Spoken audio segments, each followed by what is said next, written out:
Hello and welcome to a very special episode of DM Radio. My name is Vincent Price Kavanagh, and I will be your host for scary stories of information management on this Halloween. We'll first hear a story of money lost due to downtime with the amazing and beautiful Mimi Shalash of Splunk.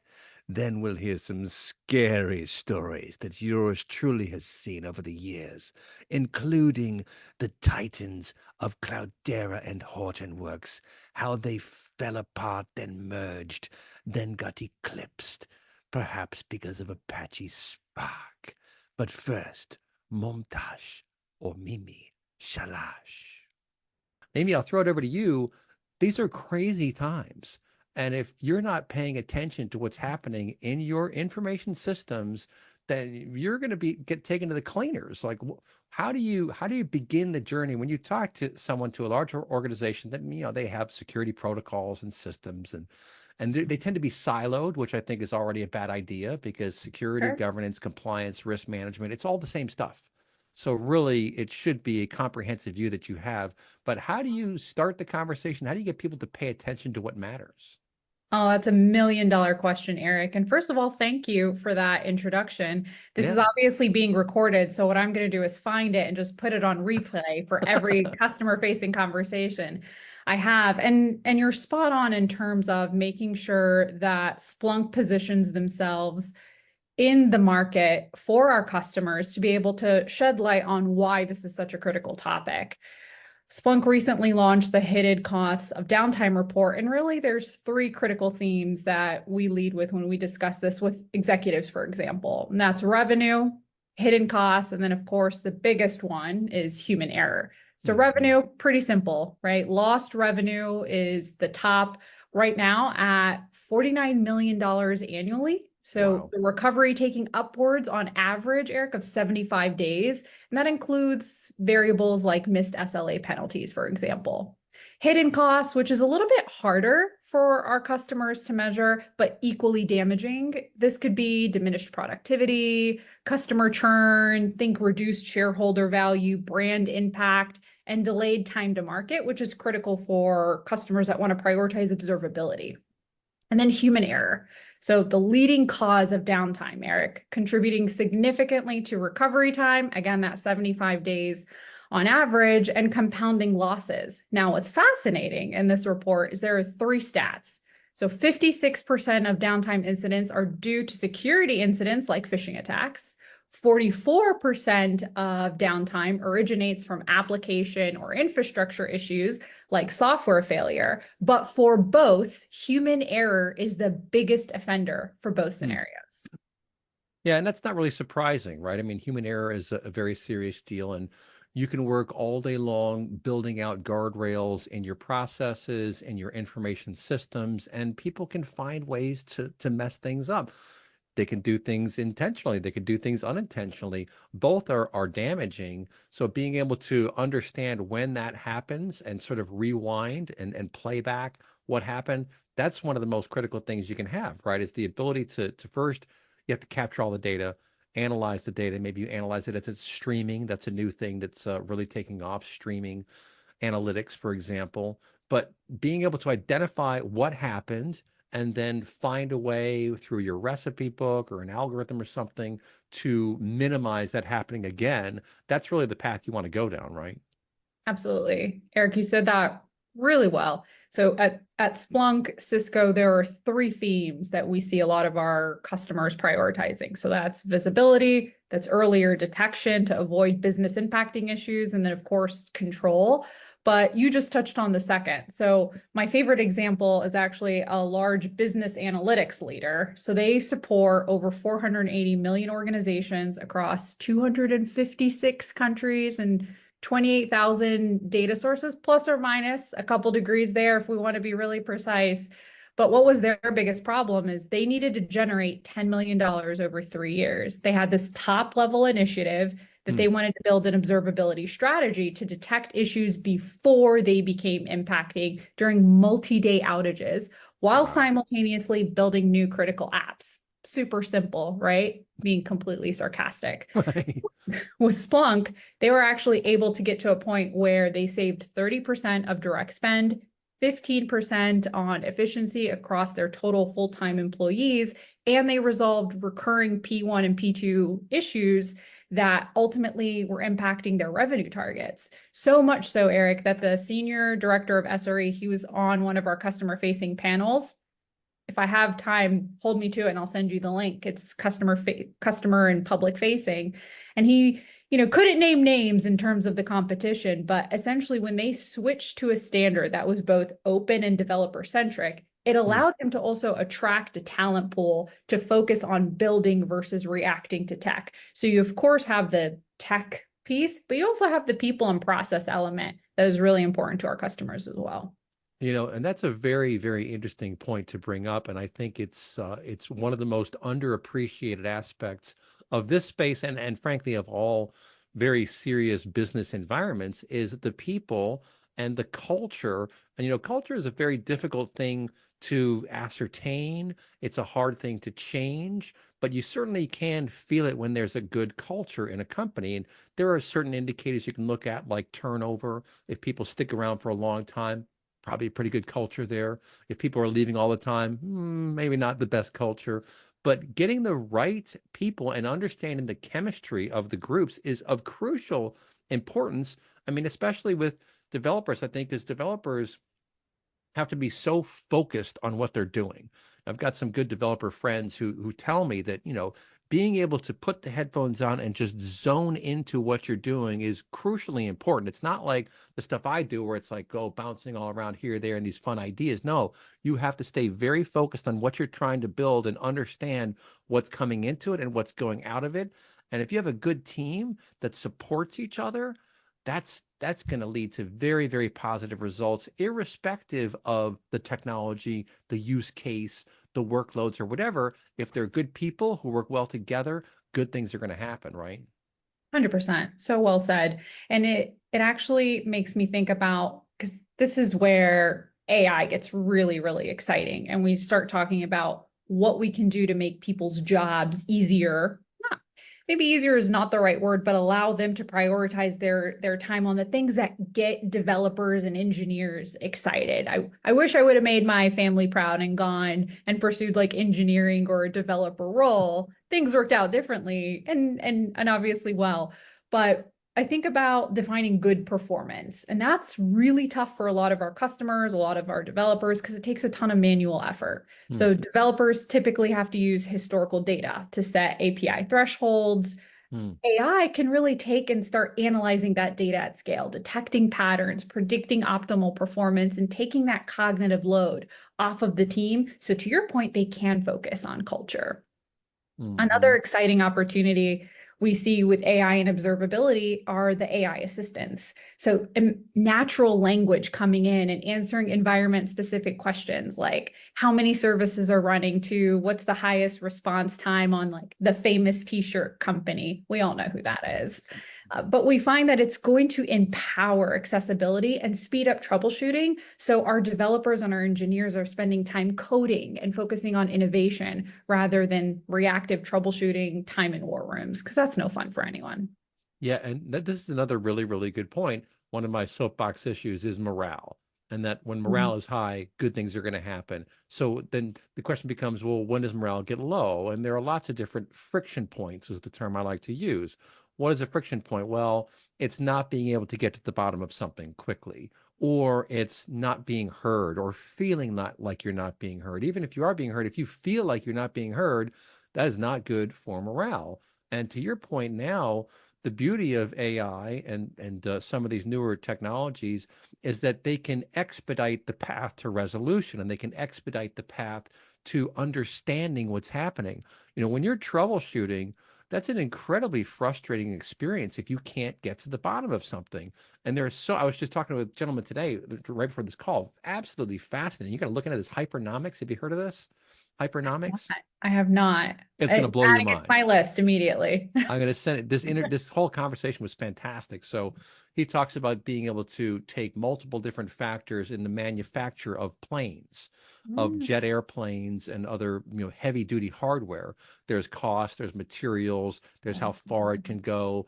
There is how many people it can carry. And he built this 4D model that shows you like where the different planes are in that model. And like you can see the gaps and things. And I'm saying this in the context of what Splunk does, because you're always trying to sort of triangulate what's really happening. And, a lot of times you can wind up spending a lot of time and effort focusing on symptoms instead of getting to the root cause. And if you get to the root cause, well, you know, that's where AI, like you said, P1, P2 issues, like if you identify what that is, oh, well, now we put that into a recipe book, we bake it into an algorithm, and that problem is solved, and we can move on to the next problem. And I think that's great for morale, because the key with morale is you want to feel like you're getting somewhere, right? You want to feel like you're accomplishing something, and then you're going to feel good about yourself, right? absolutely. I mean, ultimately, to your point, that's what we all want to do in our role. We want to have purpose. And the way we find that purpose can be a number of different ways, but it does tie back to, well, can I measure the success and impact that I'm having on the business? Right. A story that comes to mind, and no one is more proud of our customers than I am. We had a provider for affordable mortgage financing. They service about 2.6 million home purchases any given year. Eric, you would have seen them on stage at the Splunk user conference. Yep. And their biggest problems, they actually had 17 tools and needed to get to 6. So they already, to your point, relied on the logs for troubleshooting. And from there, it was about influencing the standards to get to the logs faster and with more context. One of those standards was open telemetry. You've heard us discuss this before. It decouples data collection from the tools that use it on the back end and empower teams to future-proof how they enrich data. Splunk's competitors, for example, the more business context you add to make smart decisions, the more you're enriching a vendor's agent, and the more technology debt that passes on. Well, their CTO of this financial services organization posted on LinkedIn talking about the impact of open source components, enabling automation while shouting out different members of the team. And when you think about the impact that that would have to people's personal and professional careers, Right. that excites us all. Like unified workflows are about unified data. You got to have all the telemetry in one platform. But the biggest piece that matters is the people that come together and use those workflows and those telemetries to solve really complex problems. Yeah, that's so true, and it's such a good point. And I remind people, in the age of AI, it's not all about the AI. It's always about the people. That's what a developer friend of mine said, who thought was very interesting. He spent a few years in the music industry, and he thought, oh, it's all about the music, and he realized it's actually all about the people. And yeah, the music is the product they're creating, but the people are the ones doing the work, and they're the ones who hold it all together at the end of the day. And what you don't want is for them to be pulling their hair out because they can't get to the bottom of things. And that gets you back to being able to see the observability side, which I think is really fascinating. I mean, I'll give you a fun quote from a Russian friend of mine years ago. This is in 2000, so we've made some progress since then. But he says to me one day, he goes, "The funny thing about the web is that nobody know how it works.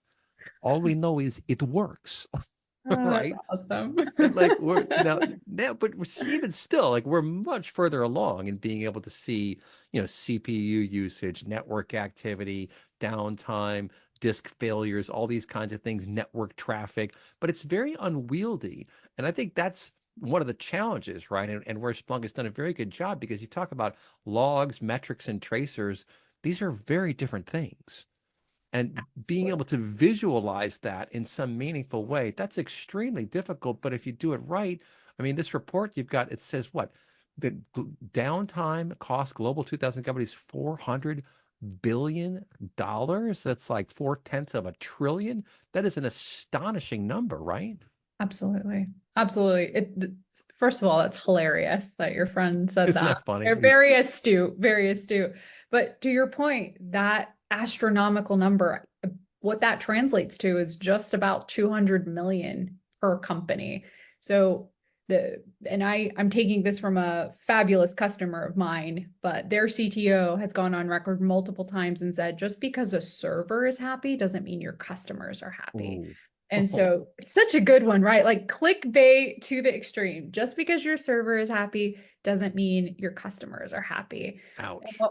what we've found is that having the data obviously is critical. You want to have your logs, you want to have your metrics, you want to have your traces, you want to have your events. And honestly, the nomenclature can go on and on. But the key is, what are the insights and how can you get to a point where you're using that data and you're deriving something meaningful from there? And that's the power and the difference between, okay, here's how we're getting data into a platform like Splunk and Cisco versus what are we doing with that data to make people be in a position where they can quickly derive an insight and take action on the data. And I think that's the future and where we all want to be and what AI can do thereafter. Well, and we got just about a minute and a half left in this opening segment. I'm a huge fan of cliches. I love cliches. My British business partner once captured it like this, which I thought was amazing. He said, "They're the wisdom they couldn't kill." And I was like, oh, that's good. And one of my favorite cliches is when you know better, you do better. If you don't know any better, well, it's hard. And you also you can't solve what you can't see, right? If you can't fix what you can't see. I mean, you can make a guess at something, but the beautiful thing about observability and being able to leverage all this information in a particular environment where you can wrap your head around it is that you can see things and then you can plan for what to solve. Real quick, 1 minute. Absolutely. I'm going to leave you with this, Eric. It's the right insights at the right time. Empowering customers to make sure that they can redistribute workloads or fine-tune applications and configure issues before they occur. Right. Well, so maybe we'll talk about that in the next segment here, folks. That's what gets me very excited is not just being able to put out fires.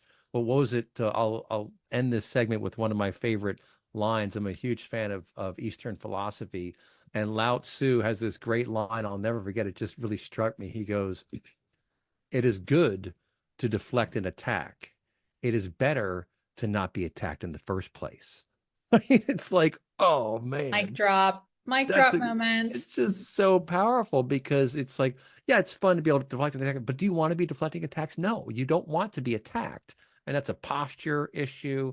It's a composure issue. It's having the right tools, the right people, as we discussed, the right plans in place and not taking anything for granted. Well, folks, don't touch it. I'll be right back.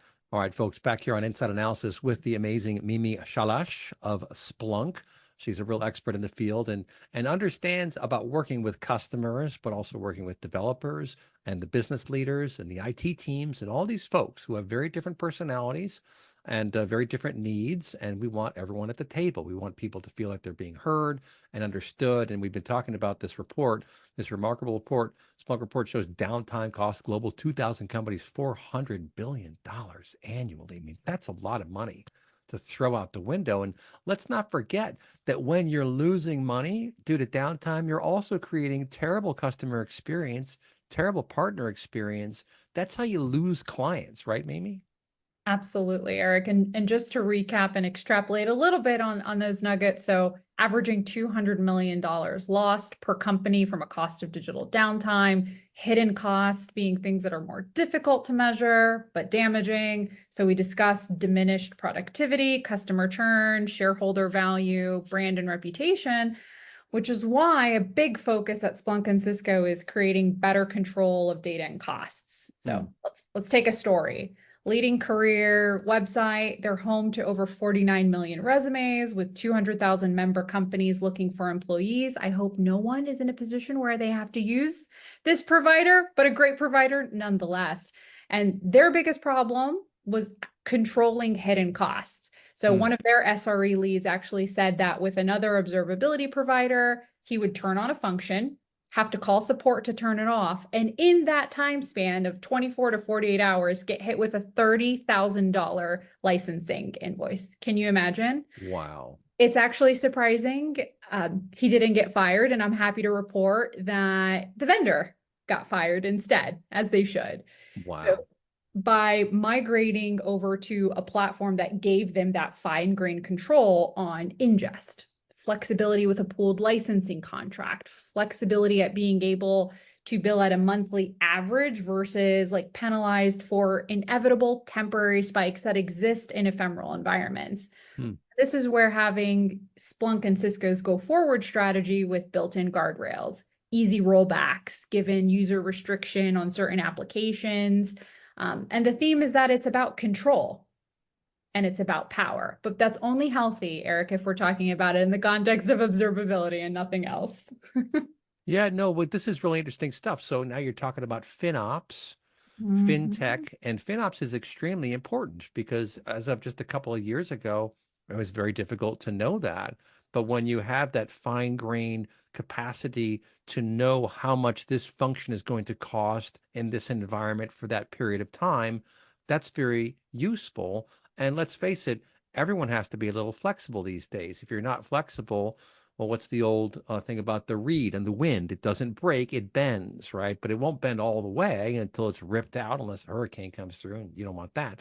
But the point is, you want to have your moorings, but you want to have flexibility baked into your system. And nobody likes inflexibility. I can tell you, business people for sure don't like that. No one likes when when the vendor isn't willing to work with you on something. And this kind of gets back to culture. You can have rules and processes, but there are people in the world who can balance that out and say, I realize this is an exception to the rule, so we're gonna give you some leeway on this.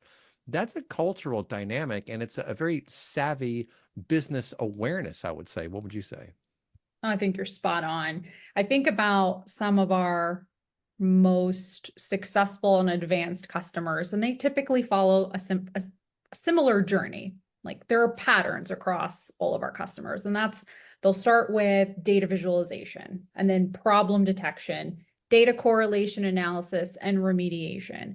And that all sounds great, but the reality is there's a lot of complexity along the way with cloud visibility, customer experience, and then predictable operations. And getting to a point where you have the flexibility and you can work with people, including your vendors, to make sure that you have the visibility along that journey. You're able to detect issues before they become customer and revenue impacting, but that you also have the opportunity to control costs. That requires a partnership, not just a technology provider. Hmm. Yeah, and to your point, it is something that involves multiple stakeholders, and you obviously need to understand the data. But what I love about observability, again, is being able to see into these environments and get a better understanding of where you're spending your time. How much money are we spending putting out fires every day? And being able to sort of map that to get to the elusive TCO, right? Total cost of ownership, which has always been very difficult to ascertain because there are all these opportunity costs, right? I remember learning about that from a friend of mine. I was like, oh, what is that? Opportunity cost. That sounds interesting. Well, if you're working on this, you're not working on that, basically. So what are you Mhm. missing out on by putting out fires all day? And the answer is a whole heck of a lot. So that's why you want to be able to leverage AI, you mentioned earlier, for pattern detection. And I think this is very fascinating for machine to machine conversations. And it seems to me, I was thinking about this the other day, as complex as those environments get, they're really not as complex as a human language, for example, like English. Yeah. All these machines talking to each other, and there is, this, what is it, the IT OT mismatch, right? Information technology, operational technology. Someone Mhm. told me the other day that's a myth. It doesn't even exist, but I know it's not. My point is that if you can understand from a machine learning perspective the lexicon of how these systems talk to each other, you can learn a tremendous amount about how to optimize things when you run this function, when you run that function, how much leeway you give. You talked about, historical data to know API thresholds, all these kinds of things. The devil's in the details, but if you can really master that language, that saves a tremendous amount of time and really gets you humming on all cylinders, right? Oh, absolutely. And there's so much there, Eric. If I think about identifying recurring patterns and performance degradation that can be linked to high call center volume, which represents a big segment in our communication, media, and technology. Where we see AI, machine learning algorithms is really getting to a point where they can help forecast when the system is likely to experience a strain that's going to lead to the customer churn and frustration versus this massive manual effort to go in and dig in and start doing manual correlations with database query performance and CPU utilization, metrics that are relevant for technical stability, but maybe aren't easily translated into business acumen that executives or mid-level leaders would look at a dashboard and intuitively understand how it's impacting the business. So the opportunity that Splunk and Cisco really has is to, again, translate that technical stability into business acumen. And then more importantly, get to a point where whether it's customer churn, customer satisfaction, customer experience, it's done in a way in which the underlying infrastructure and architecture is set up for success. Much easier said than done. And I would go on record and say Splunk and Cisco are very much working in that direction to get to a point where the portfolio exists for our customers to take it and create repeatability and scale. That's very interesting too. And, these days in such a cloud intense world, you think about financial services, you think about healthcare, you think about any number of these industries, retail, goodness gracious, retail, where you're competing against anyone else who's on the web right now, the ad tech market, for example. These are some incredibly complex systems. And if you don't have the capacity to watch what's happening at a strategic level and then be able to turn this knob and turn that knob and flip this switch and flip that switch. And if you don't have that capacity, you're going to get taken to the cleaners very quickly. So what I think is very interesting on this observability front is not just being able to detect bad guys, deflecting the attacks that we talked about, but being able to predict downtime and also really understand the impact of technology hiccups on your business, on your customer satisfaction, on your partner satisfaction, right? I mean, all these things, it's funny when it's moving fluidly, it's just great. But you want to know, why is it moving fluidly? Like, why are things going well? And I think that may be one of the underappreciated sides of business management these days, and especially if it's like an IT focus and Splunk, the people are always solve these problems. I get that, but you want to be looking forward, casting the vision about where you're going to go. And I think it's very exciting that we can fold in FinOps to RevOps to marketing ops to IT ops and all these things. And it starts to get very interesting. And the companies that excel at that are going to crush it. What do you think? I think you're spot on. You're speaking my language, Eric, anytime we discuss retail. This is a stat that's in one of our publications, and we're going to have to go in and make sure that I'm speaking to the level of precision that I should be, but I believe it's 5 or 6 seconds of latency, page latency, can actually lead to customer abandonment. If I think about my sleepless nights at 2 a.m. and I'm on an application looking for my latest cashmere sweater or new pair of shoes, as a customer, will get frustrated if I can't quickly evaluate the details on the website, add it to my favorites list or in my shopping cart, or execute if I just need a little bit of retail therapy. And historically, Retail therapy. Right. Historically, That's funny. IT is almost known as like the cost center as opposed to the innovation center. Because Right. you are focusing on creating a curated customer experience and the underlying infrastructure and application architecture that leads to that. You're no longer part of a cost center. You are part of go-to-market innovation and really contributing to that user experience that's so fundamental to how many of us, myself at least, experience online shopping, aka therapy. Yeah. No, this is the point I was trying to make, right? So you just nailed it. Instead of a cost center, you want to look at it as a potential profit center, basically, as an enabler. And that's really what it's supposed to be. I mean, all of IT is supposed to enable the business, period, at the end of the day. And so in a cloud world, especially in a multi-cloud world where you've got all these hops going back and forth, and you have to be very mindful of that kind of thing, being able to see into your environment and know what's happening and know the patterns to watch for, when to raise the thresholds, dynamic scalability. These are incredibly important things. I mean, I remember researching, it was back in like the late 1990s that Yahoo was focusing a tremendous amount of effort on figuring out how can we deal with the spike of traffic on Black Friday or the holiday season. Because in the old days, you just had to provision for your highest level of workload, and that is not cost efficient. So, things came along like VMware, for example, to solve those problems. But it's like every time you introduce some new way of solving things, there's a new set of challenges going. All right, now how do we see into VMware? How do we understand what those guys are doing? But I do think that, and we've gone a long way around here, but I do think that the open telemetry movement is a very, very positive force in the industry because it's kind of setting a standard and saying, hey guys, let's all agree to publish this information so we can all share that information. That is so good for security. I've been talking to companies for 15 years now or even longer. Like, are you guys going to share threats with each other, especially, IP addresses, behave bad actors? You start looking at these AI agents and man, things could get crazy very quickly. So I think it's very positive that we have this movement towards opening up the kimono and showing people and sharing that data. What do you think?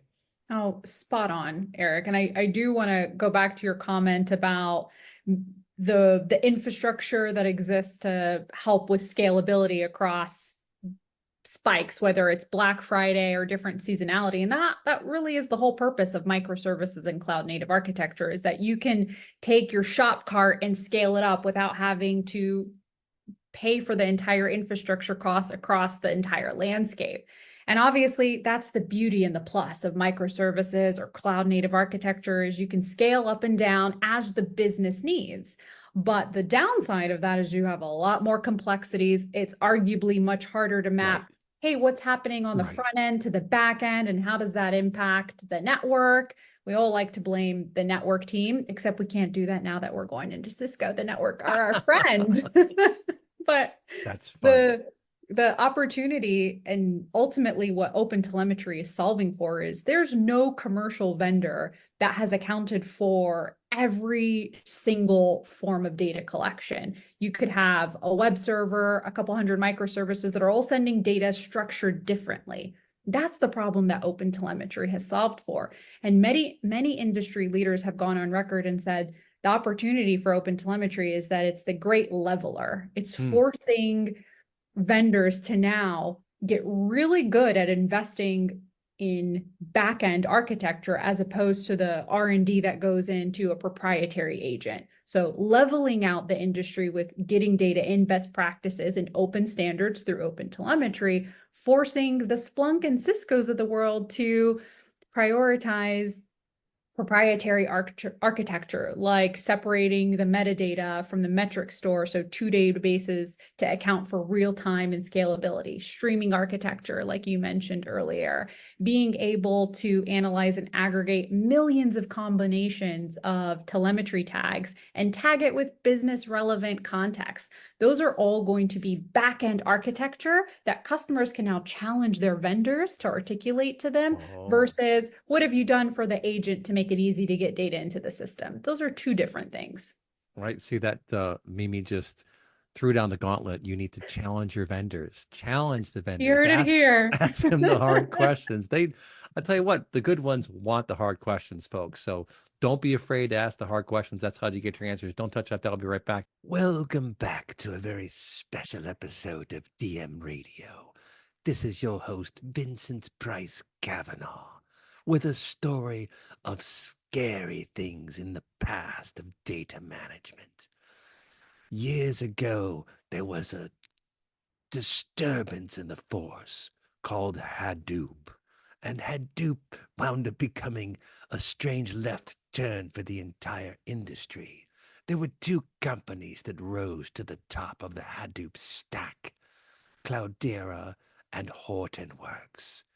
Cloudera, they say, developed bulletproof code that was excellent at managing this Hadoop distributed file system. But alas, it was just a file system, and there were terrible problems with security. There were problems with latency. There were problems with network speed. And those proved to be fatal in the world of Hadoop.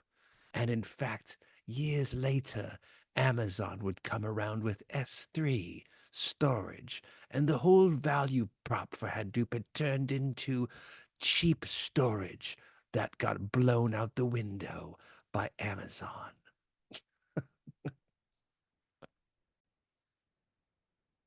Sorry, I was cracking myself up there thinking about the history.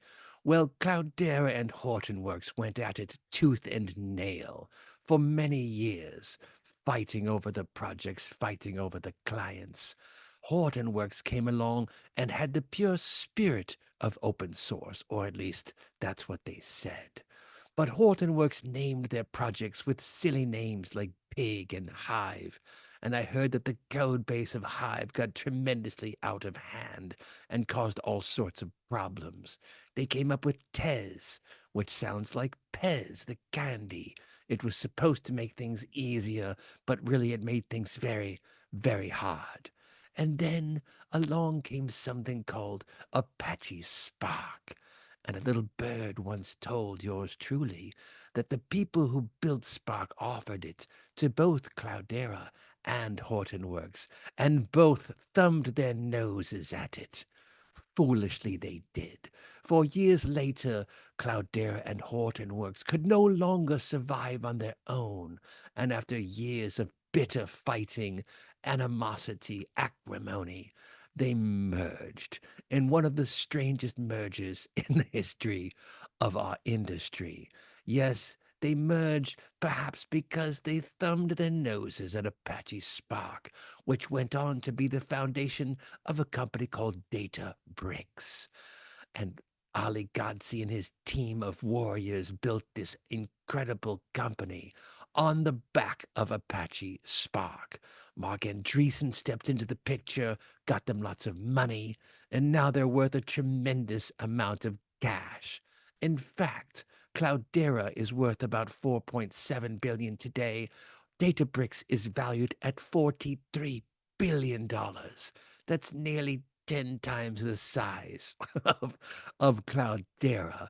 You could say that maybe they made a mistake when they thumbed their nose at Spark. And then, almost unbelievably, after turning down this project that went to the Apache Foundation, Hortonworks in maybe the year 2017 or so claimed ridiculously that they were going to process all the world's data. Yours truly was in the audience at a press conference in San Francisco, where I heard Bob Reardon, the CEO of Hortonworks, make this outlandish claim. And I thought to myself, what's he talking about? This is nonsense. There's no way that Hortonworks is going to process all of the world's data. And for sure, they will never process all the world's data. Now they are just part of Cloudera, which is only 1/10 the size of Databricks. And lest we forget, Snowflake. Snowflake was born as the Hadoop elephant was crashing to the ground. And the folks at Snowflake were very clever, for they separated compute and storage, almost like separating Dracula from his coffin. It was amazing. And it created a whole new world where you could tear down your data warehouse and spin it back up with a new schema, thus facilitating agility in the enterprise and allowing organizations of all sizes to use data warehousing as the center of their organization. How's that for a scary story of information management? And then something else happened. A funny thing happened on the way to the forum. A funny thing called large language models and foundational models. And the whole world went crazy over them. OpenAI. And then the board of OpenAI fired Sam Altman, and within a couple of days, Satya Nadella said he would hire him from Microsoft, and the board went crazy, and they begged him to come back. Now that's one scary story, but something is even scarier, perhaps, is the belief that large language models are infallible, because the truth is they are all probabilistic in nature. That's because they take words, they convert them into mathematical vectors, and then they convert them back into words, which means they will always be probabilistic. Even Andrew Ng, the amazing visionary of AI, gave a webcast in which he and his trainees bragged about getting a large language model to a 90% accuracy rate from an 80% accuracy rate. And while that sounds very exciting, I must ask the following scary question. What part of your business can be wrong 10% of the time? Operations? Fulfillment? Accounting? No, these must be correct. We have systems in place to make sure they're correct. So you have to be careful. Beware, data managers, on your use of large language models because they're scary and they'll do scary things to you. They'll hallucinate almost as if they've eaten magic mushrooms, and that'll cause you many, many problems. That's why large language models should really only be used for internal purposes, like a co-pilot, for example, flying a plane. Think of it as your zombie co-pilot that will never die because it's never really been alive, because it's just a piece of software running on top of a foundational model. So yes, mates, my crypt mates, I must tell you to be careful out there in the world of data management, because accuracy really matters. And so you will see the hybrid search come out of all this. Yes, there is big data, there is small data, there is data of all shapes and sizes, but you need to understand the provenance of your data. That's why the foundational models these days give citations so you know whence the information came. For surely you don't want to live in the dark like Dracula in his coffin all night, not knowing where your data came from. Nobody wants that, not even bats. Even bats like a little bit of light so they can see their prey. But yes, my friends, data can be scary if you don't know the provenance, if you don't know the accuracy, if you can't calculate it fast enough. But I will tell you this. Some companies will figure it out. They will crack the code. They will find ways to imbue their organization with a spirit of data and analytics and AI. And thanks to some new companies coming on the scene, all sorts of old terrible problems will be solved. And I'll leave you with this teaser. Imagine if you could have any data in your enterprise, in any cloud, on-prem, anywhere, accessible immediately to you. Why, that would put an end to the dreadful ETL and ELT that has been a drag on the industry for years, for decades. Yes, there's one company that can deliver this, and we'll be doing a webcast with them soon if we survive this Halloween. They're called Hammer Space, and Hammer Space is the space from which magicians pull things seemingly out of thin air, just like the feds created $5 trillion out of thin air to save us from the scary pandemic, thus causing all this inflation that no one in the media will tell you about, but that's a story for another day. At the moment, I suggest you look into Hammerspace, because they will pull all of your data out of a hat just like magic, because they're the first company ever to fuse big data processing technology with high performance computing. Yes, big data plus HPC to create a hyperscale data access lane, fundamentally changing the future of data management. Do you want cobwebs in your data systems, or do you want clarity? You want clarity. I recommend pay attention to lineage and check out Hammerspace.